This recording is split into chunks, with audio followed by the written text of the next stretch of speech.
Toledo, na verdade, nós sempre devemos nos preocupar com as crises financeiras, porque quando ela eclode, nós não temos muita clareza a respeito da extensão dela, ainda que a gente saiba que há uma conexão, interconexão muito grande entre os sistemas monetários financeiros, a partir, digamos, desde do, da construção histórica da economia capitalista, né?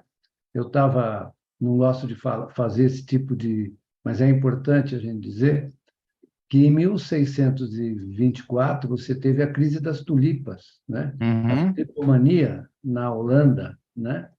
Em que as pessoas se entusiasmaram com o preço das tulipas, que subia assim inexoravelmente até, na verdade, despencar, né? Isso tudo financiado a crédito, né? As pessoas ficaram entusiasmadas e é muito parecida com as criptomoedas, viu? As Uhum. pessoas aplicam em criptomoedas, inclusive os pobres jogadores do Palmeiras, que aplicaram dinheiro em criptomoedas, e se deram mal. Ele deu um jeito de colocar o Palmeiras na Palmeiras. economia. Eu sabia Botou que você ia Scarpa, fazer botou isso. bigode e Scarpa na Eu conversa. fiquei chateado por isso, porque é falta de informação, né? Ingenuidade e tal. Todo mundo já sabia que tinha ocorrido aquela crise da FTX, lá nos Estados Unidos, né? Aliás, essas crises com criptomoedas estão se reproduzindo, mas eu queria só lembrar o seguinte, que as crises financeiras, elas se repetem e elas são iguais a despeito de diferentes. No que elas são iguais? Que, na verdade, no âmago da crise, os processos são os mesmos, né? Alguns sábios da economia falaram muito da importância do sistema de crédito, né? E de avaliação da riqueza no capitalismo. Eles são indispensáveis. Você não pode pensar no avanço da economia capitalista, no investimento produtivo, ou mesmo no improdutivo, que na verdade hoje predomina, sem o sistema de crédito, sem que os bancos avancem, na verdade, o que um sábio da economia chamou de riqueza potencial. Por que é riqueza potencial? Porque você cria o crédito com o propósito de encarná-lo em algum ativo que lhe renda mais do que você usou, né? Que te dê um Uhum. excedente quando você realiza o valor desse ativo. Se é um ativo financeiro, um ativo produtivo, claro, se é uma fábrica, você vai esperar que ela dê um rendimento que permita que você pague a dívida e, ao mesmo tempo, gere um lucro, né? Então, por isso que se chama riqueza potencial. Então, em todos esses episódios em que ocorreu, digamos, uma exacerbação no abastecimento de crédito, né? Você acaba, se a regulação não é bem concebida, você acaba tendo problemas de realização do valor dos ativos criados, né? Quando você cria o crédito, você cria, na verdade, títulos de dívida. E esses títulos de dívida são avaliados no mercado. Estou falando disso porque, no caso do Banco Silicon Valley. Americano, né, eles, em um determinado momento de grande expansão dos seus negócios, eles também adquiriram muitos títulos públicos do governo americano, além de outros títulos hipotecários, etc. Então, o que ocorre é uma coisa um pouco traiçoeira, porque nesse momento que eles fizeram isso, nós estamos, digamos, com o rescaldo da intervenção do Banco Central na crise de 2007 e 2008. Então, as taxas de juros ficaram muito baixas, porque os Uhum. bancos injetaram liquidez ou proveram liquidez para o sistema como um todo, não é? Então, vamos nos lembrar que na crise de 2007 e 2008, o risco sistêmico era absoluto, ainda que os gestores, como o nosso Bernanke, que depois escreveu um livro chamado Apagando o Incêndio, e ele conta honestamente, dizendo: olha, nós não tínhamos percebido a gravidade da situação, as conexões do Lehman Brothers com outros bancos, Eu não sei se vocês assistiram aquele filme The Big Short, acho que Aham. assistiram, né? Eu Se recomendo não que assistiram, assistam. assistam agora, The Big Short, isso.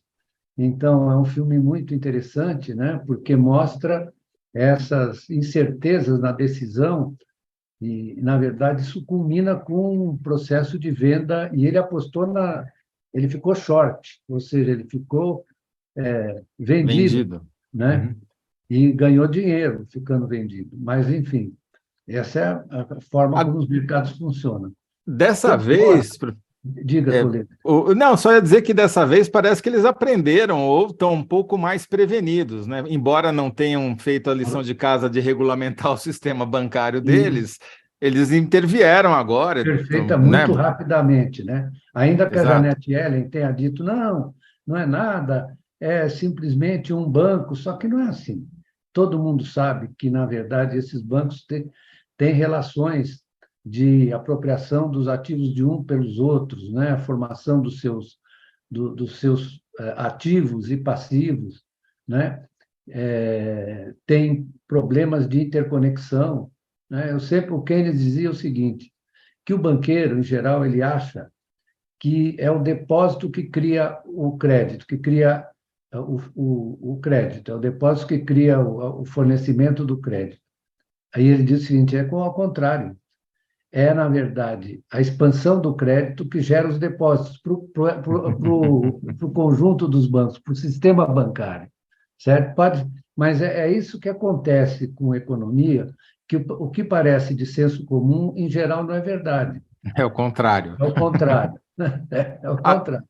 Agora, Então, isso que o senhor acabou de falar é uma absoluta verdade que está sendo provada pelos fatos, né? Porque hoje tem um outro banco, né? O First National, que também estava em situação periclitante, e os próprios bancos se uniram para injetar lá, se não me engano, 30 bilhões de dólares para tirar eles do corner, né?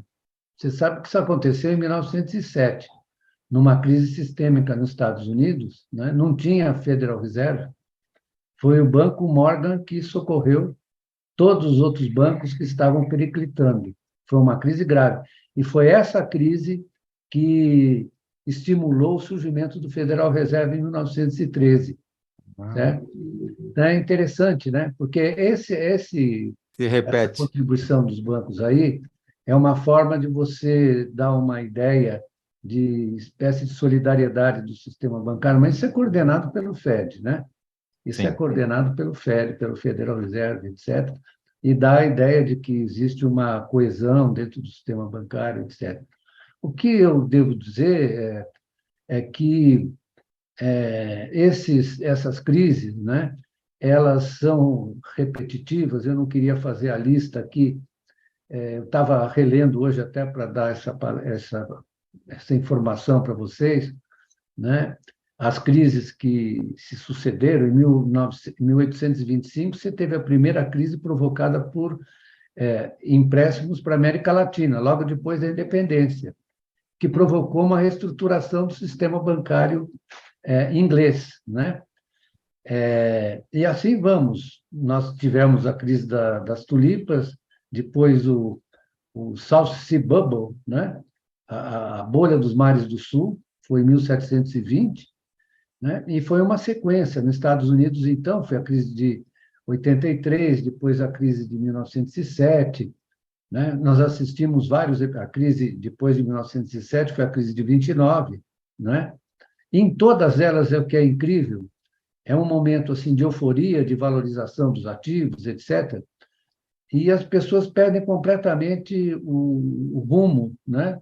Achando que aquilo vai se perpetuar. Por exemplo, em 29, os bancos, né, a alavancagem do sistema financeiro na Bolsa de Valores, chamado call money, ou seja, era o dinheiro que os bancos emprestavam para provocar a valorização das ações. Não é? Quando o Banco Central americano, em 28, o Banco Central americano teve que baixar a taxa de juros, porque a Inglaterra tinha voltado ao padrão ouro no valor, na relação anterior à guerra, e teve inflação e tal, e o Keynes escreveu As Consequências Econômicas de Mr. Churchill, né, para falar que o Churchill fez lá uma bobagem, então eles baixaram. Quando chegou em 29, assustados um pouco, no começo de 29, porque a crise definitiva foi no dia 29 de outubro, o dia que eu nasci. Opa! Só que eu não nasci em 29, né? Mas, então, a crise foi grave, foi em 29 de outubro. Mas já no começo de 29, o Banco Central assustado, o chairman do Banco Central assustado com a especulação, etc., ele sobe a taxa de juros, o que contribuiu muito para derrubar tudo, porque já estava tudo muito. Quando as pessoas falam em especular, eu fico assim, um pouco aturdido, porque a avaliação da riqueza nesse sistema monetário financeiro capitalista, ela é especulativa, porque ela está Por sempre olhando natureza. para frente, né? Sempre olhando para frente.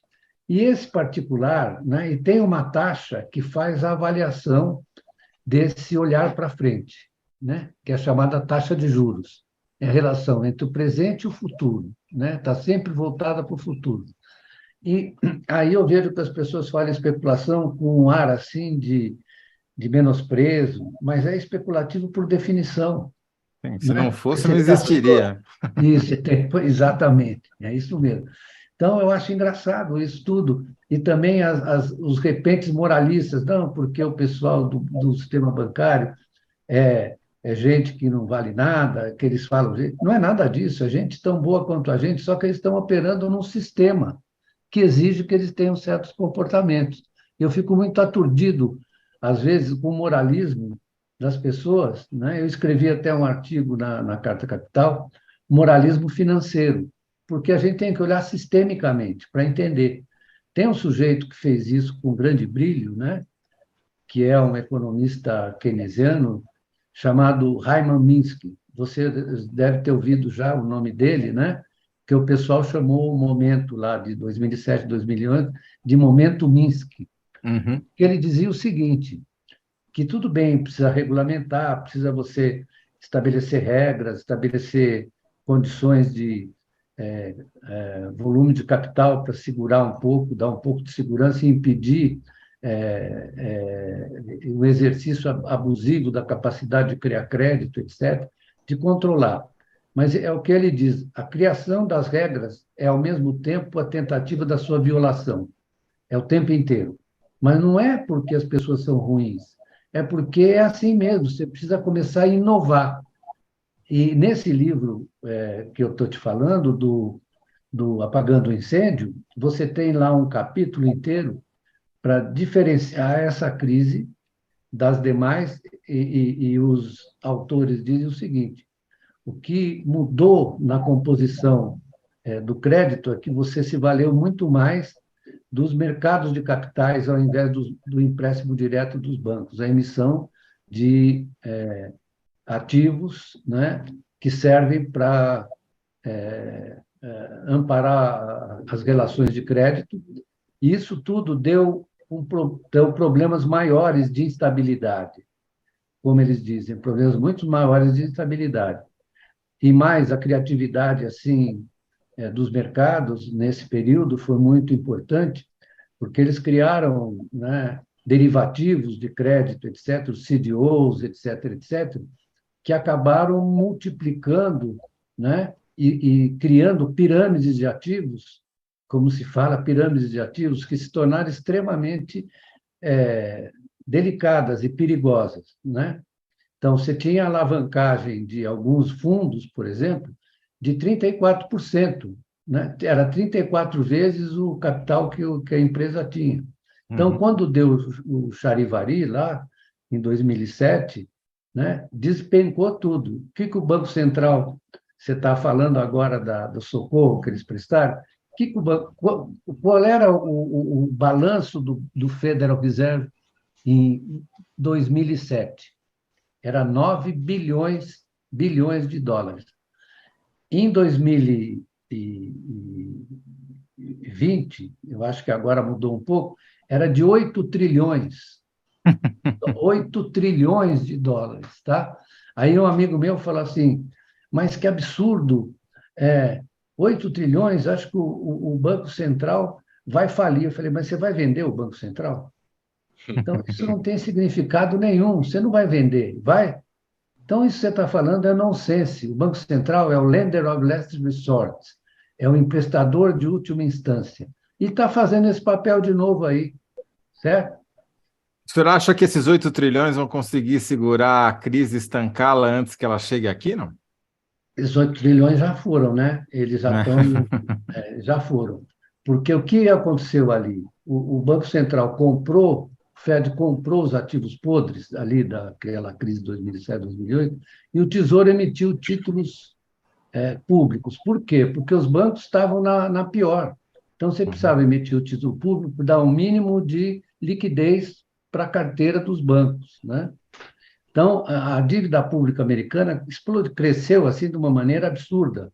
Hoje ela deve estar, eu posso estar enganado, deve estar em 124% do PIB, né? O ponto mais alto da dívida pública americana foi durante a Segunda Guerra, ela chegou a 152% do PIB, certo? Porque você precisava financiar o esforço de guerra. Mas o Roosevelt e a turma dele era esperta. O que eles fizeram? Fizeram com que o público tomasse os títulos. E aí, como você estava no esforço de guerra, você não produzia carro, você não produzia geladeira, você não produzia máquina de lavar, nada, nenhuma coisa, nenhum durável que servisse para você renovar sua frota ou coisa parecida. Então, quando terminou a guerra, o que aconteceu? Os detentores dos títulos, uma maioria da classe média americana, etc., e mesmo da classe menos favorecida, eles começaram a monetizar os títulos e geraram demanda de automóveis e a economia cresceu mais de 5% logo depois da guerra, com um pouco de inflação, né? Um pouquinho de inflação. O nosso Truman ali chamou o John Kenneth Galbraith para voltar a utilizar o controle de preços, né?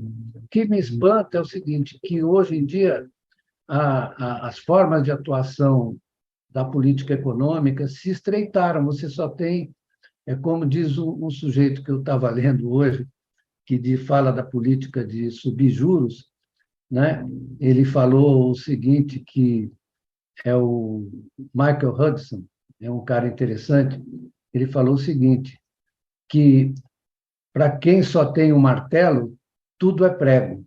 Então, para quem só tem um martelo, tudo é prego. Eu Ou gostei muito. seja, só tem uma taxa de juros hoje como Só tem uma taxa instrumento. de juros hoje, E aí o pessoal não se dá conta, eu não sei o que é, que você tem efeitos, digamos, colaterais, que não são tão colaterais assim. Sim. No caso do banco, como você sobe a taxa de juros, e eles estavam com os ativos do período em que a taxa de juros eram muito baixas, você sobe a taxa de juros, o que acontece? Aquele estoque Desvaloriza os títulos, né? desvaloriza. É isso mesmo. E E aí agora, o que o senhor está achando que vai acontecer, professor? Já dando um salto aqui para os dias atuais, o senhor acha que a gente está num cenário com risco de recessão? Esse risco está aumentando ou está diminuindo?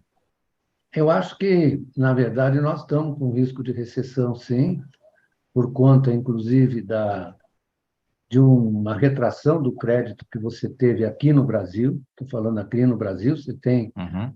uma situação, digamos, delicada em relação à oferta de crédito. Eu tenho conversado com muitos dos meus amigos que estão nos bancos, no mercado financeiro, e eles todos estão.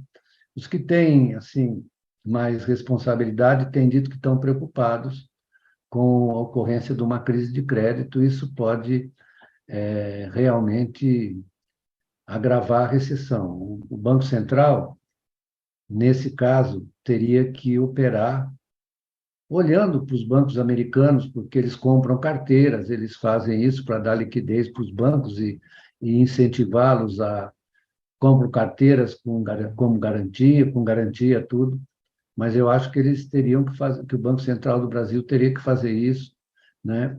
E parar de imaginar que isso vai causar inflação para uma economia que está desfalecendo, né? A economia está desfalecendo.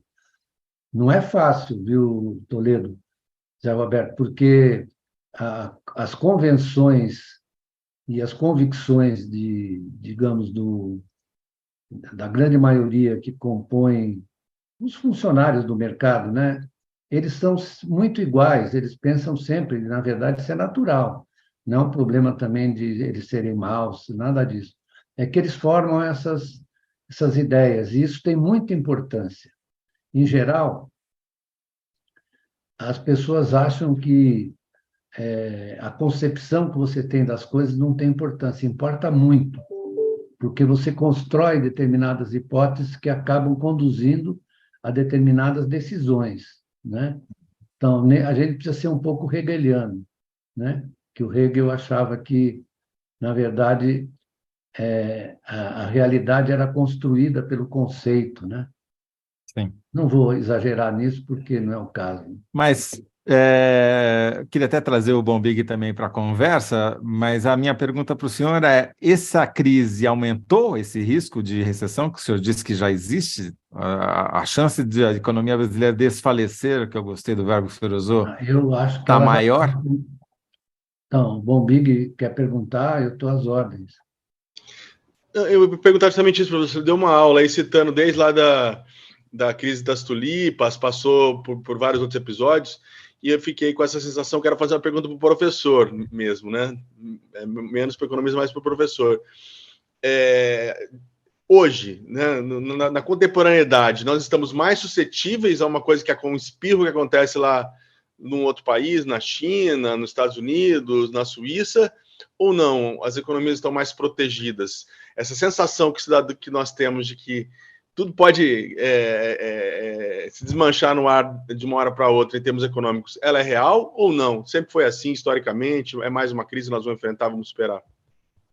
Não, eu diria que nós tivemos um período, né, no pós-guerra, sobretudo, em que houve uma maior contenção das crises, e até porque você tinha o sistema de Bretton Woods, em que você tinha um certo controle sobre os movimentos de capitais, etc., ainda que não fosse o controle que o Keynes desejaria, porque ele queria proibir o movimento de capitais entre os países, por causa da experiência dele dos anos 20, em que ele viu claramente que era muito assimétrico o movimento de capitais, que eles, em geral, as pessoas diziam, não, eles vão sair dos países mais ricos por mais pobres. Não era assim, saía, na verdade, dos mais pobres por mais ricos, né? Era o contrário, o movimento de capitais buscando... Por quê? Porque você tem o problema da moeda reserva. Então, a moeda reserva, que depois da guerra virou o dólar, antes da guerra eram duas moedas, era a libra e o dólar, depois se transformou no dólar só no pós-guerra, né? E isso foi feito no momento em que o artigo 4º do Fundo Monetário Internacional permitia que você fizesse controle de capitais desde que a sua economia estivesse sujeita a uma crise externa, né? Depois isso foi sendo abrandado, foi na verdade, sendo praticamente destruído, né? Você foi fazendo abertura da sua conta de capitais. Você fez abertura financeira, né? Então, isso provocou uma maior integração entre as economias através do movimento financeiro, né? Aí surgiram, já as pessoas pensam que os derivativos surgiram agora. Não, no início do século, você já tinha operação com derivativos, o Keynes já falou operações de mercados futuros, etc. Então, na verdade, por isso que eu digo que as estruturas são mais ou menos parecidas. O que aconteceu é que, com a liberalização financeira, você deixou as economias mais suscetíveis, sobretudo as economias ditas emergentes, que são mais suscetíveis à arbitragem entre câmbio e juros, né? Você vê que quando sobe, né, teve essa crise agora externa, né? O que aconteceu com a taxa de câmbio no Brasil? Ela estava em 5,10, 5 não sei quanto, foi para 5,29, certo? Por quê? Porque, na verdade, você está fazendo uma arbitragem entre os valores, entre aquilo que você considera realmente a moeda internacional e as moedas não conversíveis internacionais, que sofrem sempre esses efeitos. É por isso que está todo mundo pensando o tempo inteiro em recompor esse sistema monetário e financeiro, né? Mais que isso, há uma conexão muito grande, isso é um estudo que foi feito até pelo FMI, há uma conexão muito grande entre, por exemplo, as bolsas de valores, né? Quando uma tem um colapso lá fora, também você tem aqui dentro. Se você for observar a crise de 2007 e 2008, os bancos brasileiros, o sistema financeiro brasileiro, os bancos, as instituições financeiras, os fundos, não tinham nada a ver com o subprime, com aquele tipo de ativo que foi gerado na crise, né? No entanto, o PIB caiu aqui 0,9 em 2009, você se lembra? Caiu 0,9. Muito bem. Por que caiu? Caiu porque é uma crise de contágio, porque, né, isso é assim, né? Uhum. Na verdade, estão muito conectados os mercados. E isso se agravou, inclusive, com as novas formas digitais de comunicação, etc., etc. Professor, infelizmente o nosso tempo está chegando ao fim e a gente tem uma mania aqui no programa de fazer uma síntese das nossas conversas, das nossas entrevistas. Como a pergunta original é se o risco de recessão aumentou, vou fazer essa pergunta a seco, assim, dura para o senhor. O senhor acha que... O senhor disse que o risco existe. Agora, ele está maior desde a quarta-feira passada, quando essa crise começou, ou Então, tá igual? voltando à minha última conversa aí com vocês, né? Você tem contágio, né? Você tem contágio. Então, nós já estávamos nos encaminhando para uma crise de crédito, né? E eu acho que essa crise americana e da Credit Suisse não ajuda nada a você ter uma visão mais otimista a respeito da crise de crédito. Eu só fico preocupado que acho que o Banco Central tem que se mover se isso se agravar e tem que usar a sua função, que não está definida na regra da independência muito claramente, não está definida muito claramente, a sua função de emprestador de última instância, ou seja, de estabilizador financeiro, de impedir que você tenha um agravamento da crise financeira. É isso aqui, é preciso ser dito com muita clareza. Que os bancos centrais, todo mundo sabe agora, estão naquela disjuntiva, ou continuam aumentando a taxa de juros, ou socorre o seu sistema bancário e financeiro, isso aí é uma coisa patente. É isso que está colocado para os bancos centrais. O Banco Central Europeu, onde subiu a taxa de juros, já deu charivari lá na Europa, né? A tal da Christine Lagarde, que eu conversei com ela um dia, não quero dizer o que eu acho, mas porque seria indelicado, né? Mas Ou seja, o Banco Central aqui precisa, está na hora dele agir, não dá de mais para ficar olhar, olhando. olhar para o outro lado, não olhar só para esse lado da inflação, porque, na verdade, se você tiver uma recessão, certamente a inflação, consequentemente, vai cair.